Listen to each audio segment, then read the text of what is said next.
Hospice is a type of care for patients and their families when the goals have changed from curing to comfort. And it's a team-centered approach.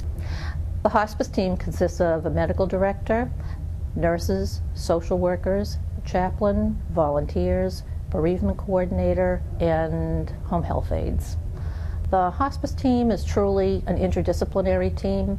Each person comes to it with their own ideas, and it's really a great model of care because many times the social worker comes at things from a much different approach than the nurse would. The chaplain thinks of things, quite differently as well.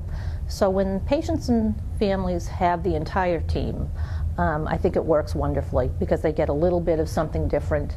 The chaplain focuses naturally on spiritual issues, ethical issues that people may have about any end of life, kind of questions or feelings or thoughts that they're having.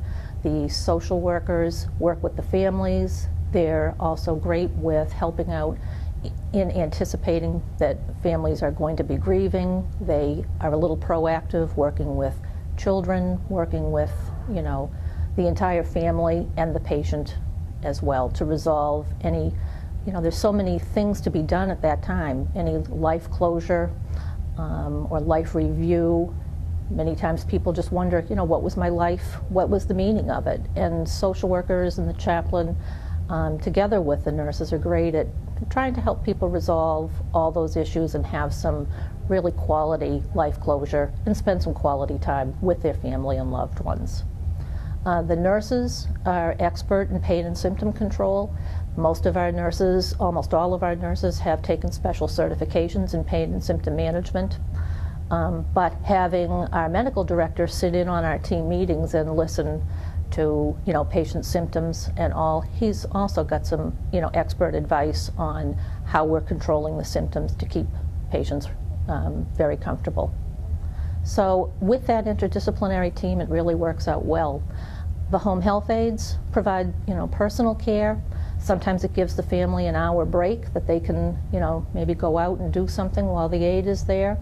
The aides are often the ones that the patients end up talking to the most. They're the ones that are kind of there at the bedside, listening and physically taking care of somebody. So often that's who the patient talks to and feels is really important to them.